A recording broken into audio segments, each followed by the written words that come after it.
Hello class.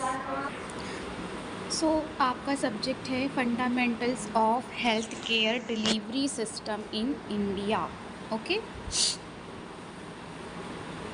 अगर हम simply समझें तो fundamentals of health care delivery system in India एक ऐसा सब्जेक्ट है जो बताता है कि इंडिया में हेल्थ सर्विसेज कैसे चलती है और लोगों तक कैसे पहुंचती है। क्लियर? तो इस सब्जेक्ट में आप ये समझते हैं कि अगर कोई पेशेंट बीमार हो जाता है तो उससे ट्रीटमेंट कहाँ मिलेगा। ठीक है, अगर कोई पेशेंट है वो बीमार हो जाता है तो उसे ट्रीटमेंट कहाँ मिलेगा, किस हॉस्पिटल में जाना चाहिए, कौन कौन से हेल्थ वर्कर उसकी हेल्प करते हैं और पूरा हेल्थ केयर सिस्टम कैसा काम करता है।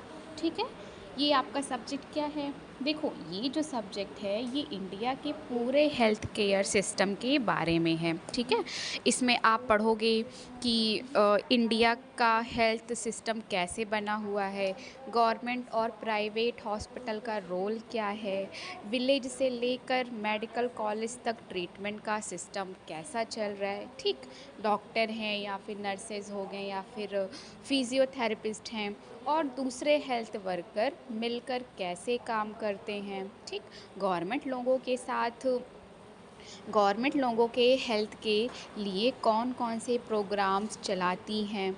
ठीक है, तो यही है ये सब्जेक्ट, मतलब कि ये सब्जेक्ट हमें बताता है कि इंडिया में हेल्थ केयर सिस्टम कैसे ऑर्गेनाइज़ किया गया है और पेशेंट को हेल्थ सर्विसेज कैसे मिलती है।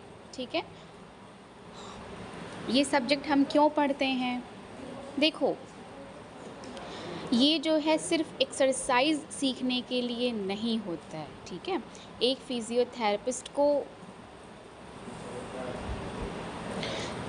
ये भी पता होना चाहिए कि पेशेंट को किस डिपार्टमेंट में भेजना है, किस लेवल के हॉस्पिटल में ट्रीटमेंट मिलेगा, गवर्नमेंट हेल्थ स्कीम्स क्या हैं, हॉस्पिटल का सिस्टम कैसे काम करता है, टीम के साथ मिलकर पेशेंट की केयर कैसे करनी है। ठीक है, तो ये सारे सब्जेक्ट इसीलिए ये सब्जेक्ट पढ़ाया जाता है। ठीक है, अगर बात करें कि इस सब्जेक्ट का यूज़ क्या है तो इसको भी समझो। ये सब्जेक्ट जो है आपकी प्रैक्टिकल लाइफ में काम आता है। ठीक है, बहुत काम आता है, जैसे हॉस्पिटल में जॉब करते टाइम, रिहैबिलिटेशन सेंटर में, कम्युनिटी हेल्थ कैंप्स में। ठीक है, स्पोर्ट क्लिनिक में, गवर्नमेंट हॉस्पिटल में हो गया, प्राइवेट हॉस्पिटल में, होम केयर सर्विसेज में। ठीक, तो हर जगह आपको हेल्थ केयर सिस्टम समझना ज़रूरी होता है। ठीक है, मान लो कि किसी पेशेंट का एक्सीडेंट हो गया। ठीक है, सबसे पहले इमरजेंसी डॉक्टर ट्रीटमेंट करेगा, उसके बाद ऑर्थोपेडिक डॉक्टर ऑपरेशन करेगा, ऑपरेशन के बाद पेशेंट को चलना, उठना, बैठना और मसल की स्ट्रेंथ वापस लाने के लिए फिजियोथेरेपिस्ट की ज़रूरत पड़ेगी। अगर फिजियोथेरेपिस्ट को हेल्थ केयर सिस्टम का नॉलेज होगा तो वो पेशेंट को सही ट्रीटमेंट और रिहैबिलिटेशन दे पाएगा। क्लियर? इसमें आप क्या क्या पढ़ोगे। देखो, इसमें आप लोग हेल्थ और डिजीज़ेज़ पढ़ोगे, डिटर्मिनेंट्स ऑफ हेल्थ हो गया, health care delivery system in India है, प्राइमरी हेल्थ केयर हो गया। ठीक है, हेल्थ टीम और उनके रोल्स हैं, प्राइमरी सेकेंडरी और टर्शरी हेल्थ केयर हो गया। ठीक है, रेफरल सिस्टम है, रिहैबिलिटेशन सर्विसेज हो गया और नेशनल हेल्थ पॉलिसीज़। तो यही सब इसमें आप पढ़ोगे। ठीक है, इस सब्जेक्ट में। ओके, बात करें ऑब्जेक्टिव की, तो ऑब्जेक्टिव हैं इसके, जैसे इंडिया के हेल्थ केयर सिस्टम को समझें। ठीक है, पेशेंट को सही जगह रिफ़र करना सीखें और हेल्थ केयर टीम के साथ मिलकर काम करना सीखें। ठीक, प्रिवेंशन हो गया, ट्रीटमेंट है और रिहैबिलिटेशन का इम्पोर्टेंस क्या है वो समझें। ठीक है, हर पेशेंट को क्वालिटी केयर देना सीखें। क्लियर? ये सब्जेक्ट जो है इसको पढ़ने के बाद क्या क्या फ़ायदे होंगे ये भी समझ लो। देखो, इसको पढ़ने के बाद आप हॉस्पिटल का वर्किंग सिस्टम समझ पाओगे, है ना। पेशेंट की जर्नी समझ पाओगे। जर्नी मतलब यहाँ पे कि फ़र्स्ट विज़िट से रिहैबिलिटेशन तक, ठीक है। गवर्नमेंट हेल्थ केयर सर्विसेज और स्कीम्स के बारे में जान पाओगे। हेल्थ केयर टीम के साथ अच्छी तरह काम कर पाओगे। ओके, एक रिस्पॉन्सिबल और प्रोफेशनल फिजियोथेरेपिस्ट बन पाओगे, ठीक है। मान लो कि एक पेशेंट को फ्रैक्चर हो गया, तो सबसे पहले वो प्राइमरी हेल्थ सेंटर या नियर बाई हॉस्टल जाता है, नियर बाई हॉस्पिटल जाता है ना। तो ज़रूरत हो तो उसे डिस्ट्रिक्ट हॉस्पिटल या मेडिकल कॉलेज रेफ़र किया जाता है, ठीक है। डॉक्टर ऑपरेशन करता है, उसके बाद फिजियोथेरेपिस्ट एक्सरसाइज और रिहैबिलिटेशन करवाता है ताकि पेशेंट दोबारा नॉर्मल चल सकें, ठीक है। तो ये पूरा process health care delivery system का हिस्सा है। समझ में आ गया? तो ये जो सब्जेक्ट है हमारा fundamentals of health care delivery system in India, तो ये क्या है, एक बेसिक और बहुत इम्पॉर्टेंट सब्जेक्ट है ना। ये सिर्फ हॉस्पिटल के बारे में नहीं बल्कि पूरे health care system, government services, health worker, referral system और फिजियोथेरेपिस्ट की रोल को समझता है, ठीक है। इस सब्जेक्ट की नॉलेज से आप एक स्किल्ड फिजियोथेरेपिस्ट बनने के साथ साथ पेशेंट को सही टाइम पर सही केयर देने में भी सक्षम होते हैं। क्लियर? तो ये हमने समझा है ना कि इसका यूज़ क्या है, इसमें हम क्या क्या इसको पढ़ने के बाद क्या फ़ायदे होंगे, क्या क्या पढ़ेंगे, ठीक है। इसका इम्पोर्टेंस क्या है, इसका यूज़ क्या है, क्यों पढ़ते हैं, है ना। तो ये सब हमने इस सब्जेक्ट में समझा, ठीक है। देखो, इंट्रोडक्शन लिखा है, the health care delivery system in India is the organised system through which health services are provided to people. It include prevention, promotion, diagnosis, treatment, rehabilitation, and palliative care. The main aim is to improve the health of individual, families, and communities.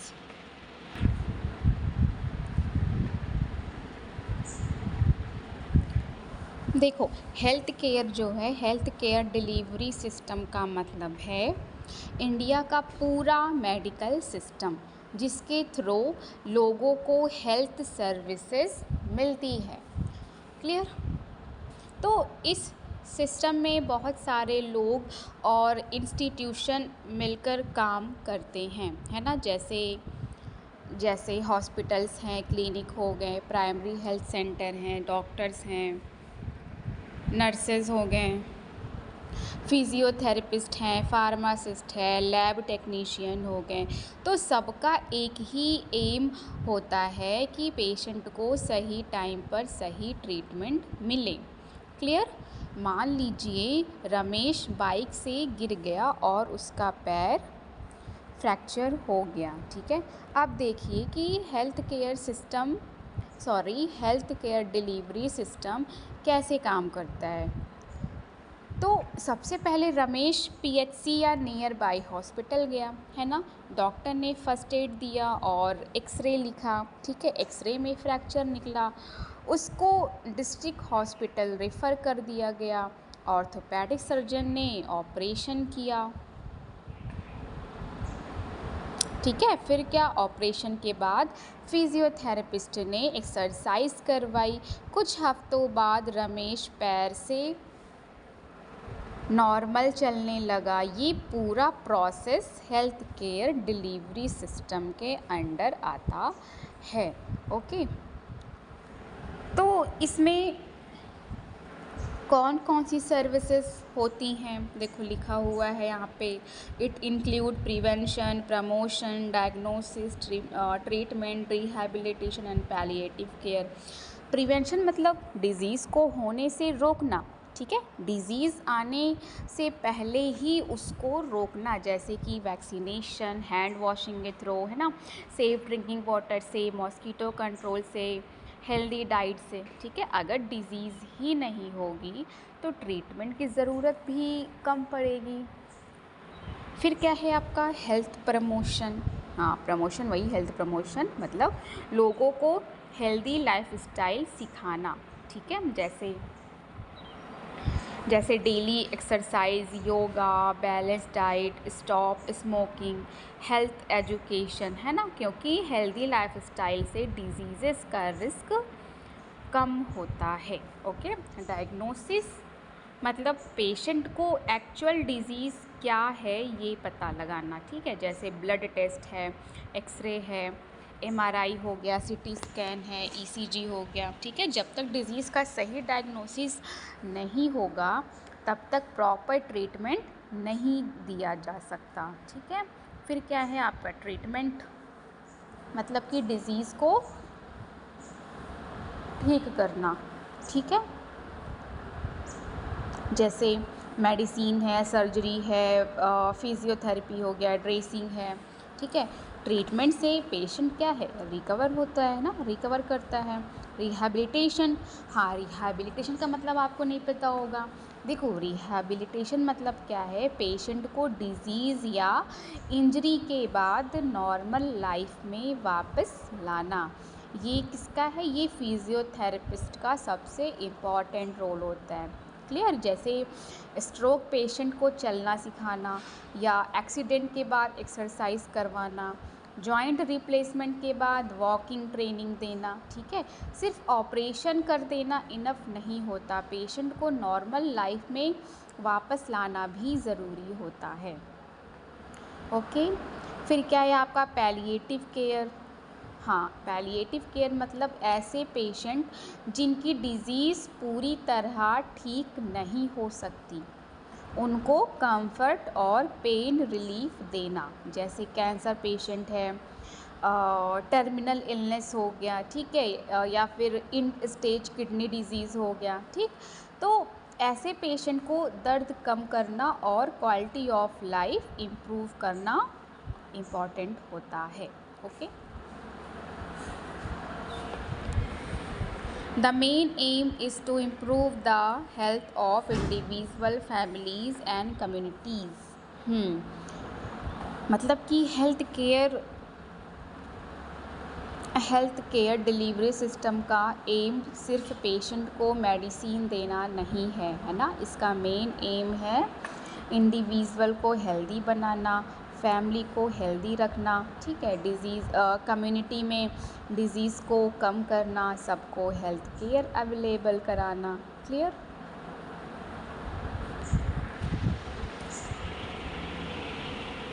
Next है what is the health care delivery system.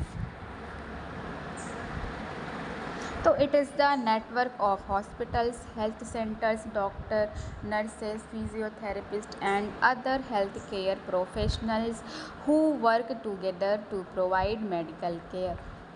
Network मतलब सब लोग और institution मिलकर, network मतलब सब लोग और इंस्टीट्यूशन मिलकर एक टीम की तरह काम करते हैं, ठीक है।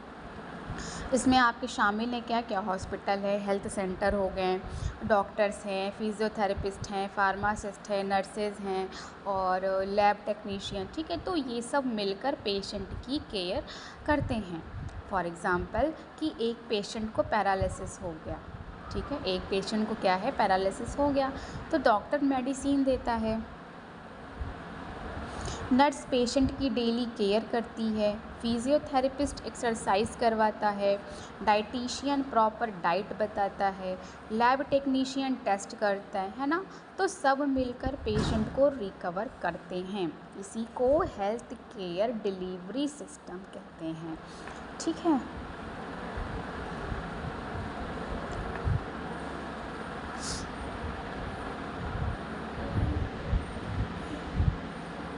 Healthcare delivery system is the organized method of providing health services to people from birth to old age. Okay मतलब क्या है कि जन्म से लेकर बुढ़ापे तक इंसान को जितनी भी हेल्थ सर्विसेज मिलती है उन सबको मिलाकर हेल्थ केयर डिलीवरी सिस्टम कहते हैं. ओके.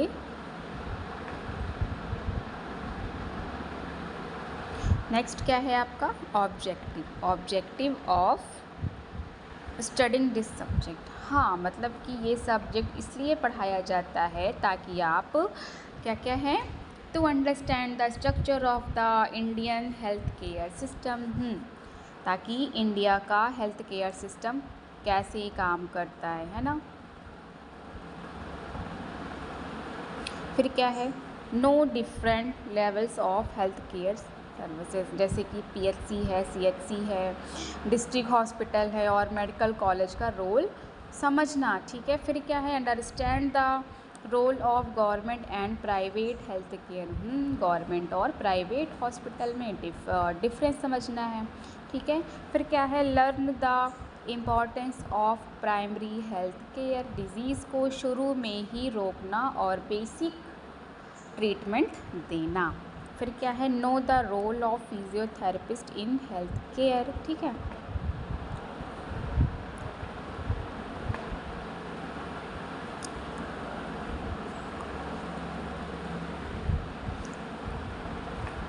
मतलब रिहैबिलिटेशन, पेन रिलीफ, एक्सरसाइज और डिसेबिलिटी प्रिवेंशन में फिजियोथेरेपिस्ट की इम्पोर्टेंस समझना. फिर है अंडरस्टैंड नेशनल हेल्थ प्रोग्राम. मतलब गवर्नमेंट के हेल्थ प्रोग्राम जैसे इम्यूनाइजेशन है, टीबी कंट्रोल हो गया, मैटरनल हेल्थ है. ठीक है. तो ये सारे प्रोग्राम के बारे में जानना. फिर है improve team work among health care professional. मतलब कि डॉक्टर, नर्सेज और फिजियोथेरेपिस्ट के साथ मिलकर काम करना. फिर प्रोवाइड क्वालिटी पेशेंट केयर. मतलब कि हर पेशेंट को सेफ़, इफ़ेक्टिव और रिस्पेक्टफुल ट्रीटमेंट देना है. ठीक है. तो ये सारे थे ऑब्जेक्टिव. क्लियर. मतलब कि हेल्थ केयर डिलीवरी सिस्टम एक ऑर्गेनाइज्ड सिस्टम है जिसमें डॉक्टर, नर्सेज, फिजियोथेरेपिस्ट, हॉस्पिटल्स और हेल्थ सेंटर मिलकर काम करते हैं. ठीक है.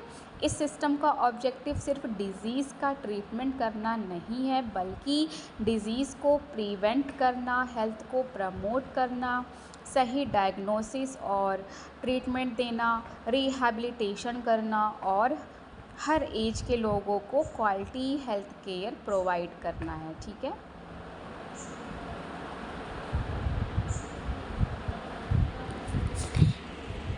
नेक्स्ट है आपका लेवल्स ऑफ हेल्थ केयर.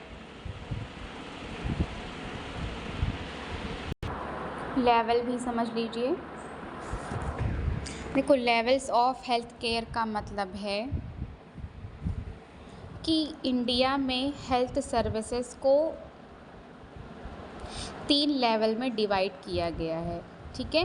तो ये डिवीज़न इसलिए किया गया है ताकि हर पेशेंट को उसकी डिज़ीज़ के अकॉर्डिंग सही जगह पर ट्रीटमेंट मिल सके, है ना.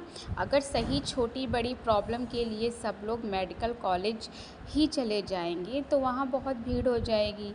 इसीलिए हेल्थ केयर सिस्टम को प्राइमरी, सेकेंडरी और टर्शरी लेवल में बांटा गया है. ठीक है. फर्स्ट क्या है आपका primary health care. First contact with the health care system. हाँ यही सब है. देखो प्राइमरी हेल्थ केयर यानी पीएचसी हेल्थ केयर सिस्टम का फर्स्ट कॉन्टैक्ट होता है. ठीक है. मतलब जब किसी पर्सन को पहली बार हेल्थ प्रॉब्लम, ठीक है, मतलब कि जब किसी पर्सन को पहली बार हेल्थ प्रॉब्लम होती है तो सबसे पहले वो प्राइमरी हेल्थ केयर सेंटर में जाता है. इसीलिए इसे फर्स्ट कॉन्टैक्ट लेवल भी कहते हैं. ठीक. इनका पर्पस क्या है कि इस लेवल पर बेसिक और एसेंशियल हेल्थ केयर सर्विसेज दी जाती हैं। यहाँ सीरियस ऑपरेशन या एडवांस ट्रीटमेंट नहीं होता है, ठीक है। सर्विसेज अवेलेबल हैं यहाँ पे, फीवर ट्रीटमेंट है, कोई माइनर इंजरी हो गया, फर्स्ट एड है, कोल्ड एंड कफ ट्रीटमेंट है, या फिर प्रेगनेंसी चेकअप हो गए, चाइल्ड वैक्सीनेशन है, फैमिली प्लानिंग हो गया, बीपी चेक है, ठीक है, यही सब है। हेल्थ एजुकेशन हो गया, ओके। बेसिक फिजियोथेरेपी एडवाइस जहाँ पे अवेलेबल हो, ठीक है। एग्जांपल देखो, जैसे है health and wellness centre HWC, sub centre है आपका, प्राइमरी हेल्थ सेंटर है, ठीक है।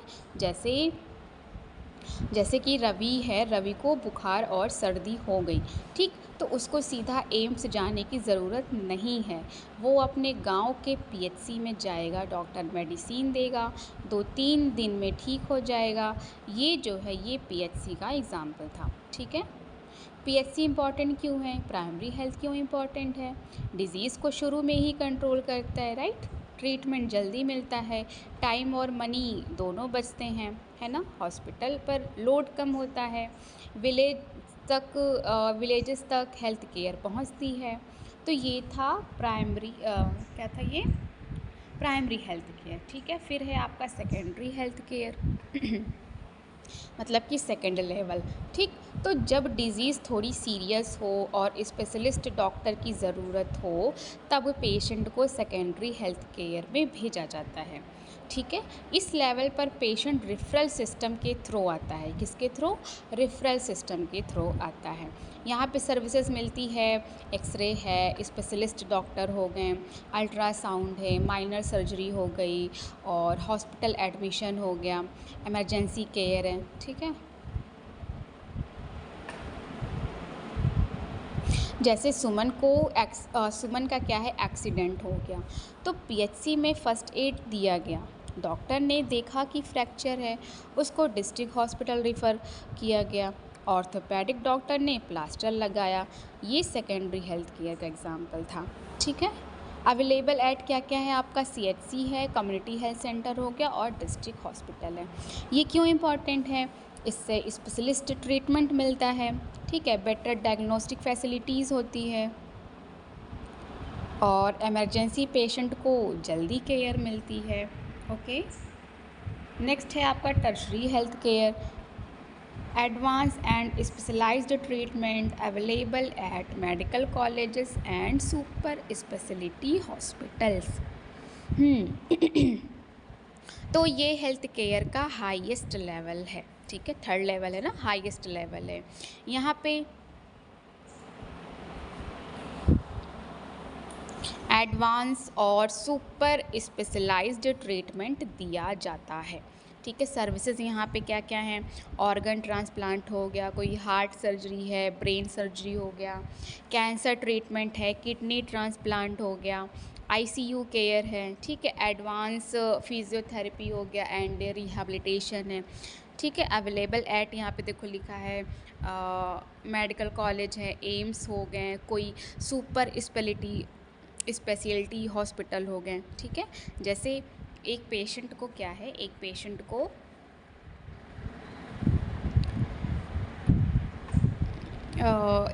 को ब्रेन ट्यूमर है, ठीक है, तो डॉक्टर हॉस्पिटल डिस्ट्रिक्ट हॉस्पिटल उसका ऑपरेशन नहीं करता, ठीक है, नहीं कर सकता।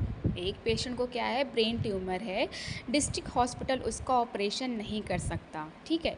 पेशेंट को एम्स या मेडिकल कॉलेज रेफ़र किया जाता है, वहाँ पे न्यूरोसर्जन ऑपरेशन करता है, बाद में फिजियोथेरेपिस्ट रिहैबिलिटेशन करवाता है।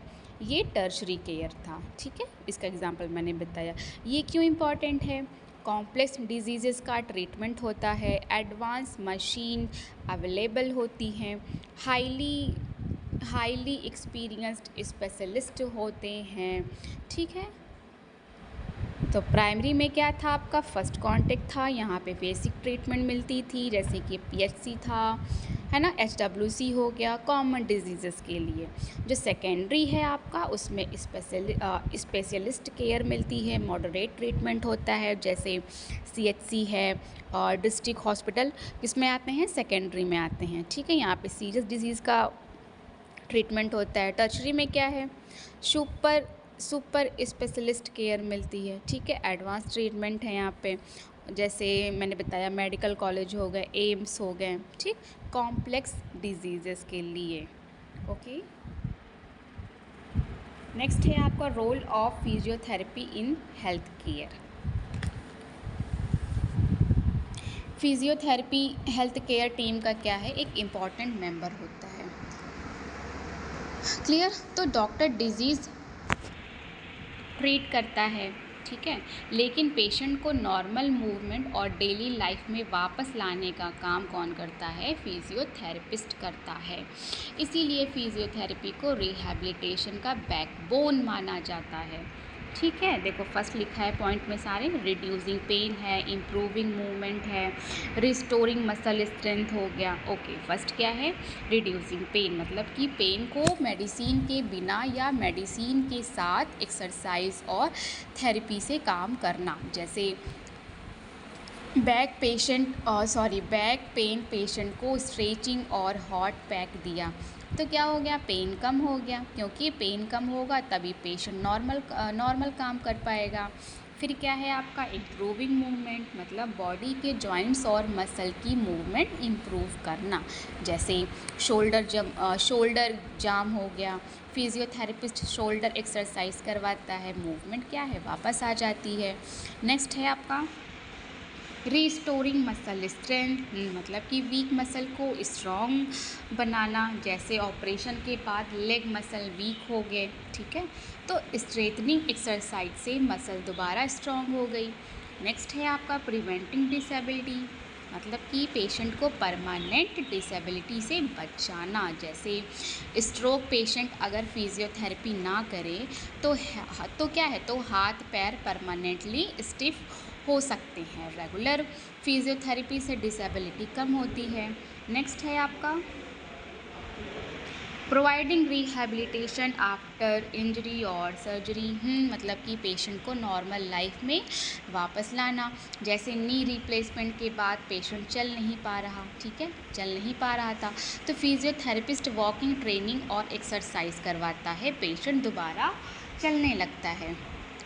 नेक्स्ट क्या है आपका helping stroke and paralysis patients, मतलब कि स्ट्रोक के बाद मसल वीक हो जाती हैं तो फिजियोथेरेपिस्ट मूवमेंट और बैलेंस इम्प्रूव करता है, ठीक है। जैसे स्ट्रोक पेशेंट पहले बेड पर था, 3 महीने फिजियोथेरेपी के बाद वॉकर से ही चलने लगा, यही है ना। नेक्स्ट क्या है ट्रीटिंग स्पोर्ट इंजरीज़, हाँ, ट्रीटिंग स्पोर्ट इंजरीज़ मतलब कि प्लेयर्स की इंजरीज़ को क्या करना, रिकवर करना, ठीक है। जैसे क्रिकेटर का एंकल स्प्रेन हो गया, ठीक है, तो फिजियोथेरेपिस्ट एक्सरसाइजेज और रिहैबिलिटेशन करवाता है, ओके, प्लेयर फिर से गेम खेल पाता है।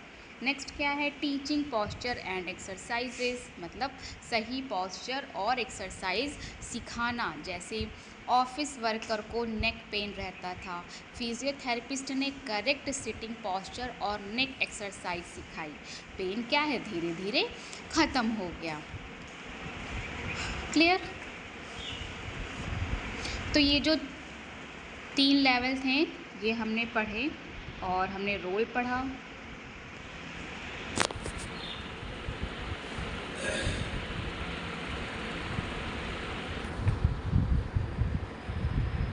कल हम पढ़ेंगे unit first introduction to health care delivery system.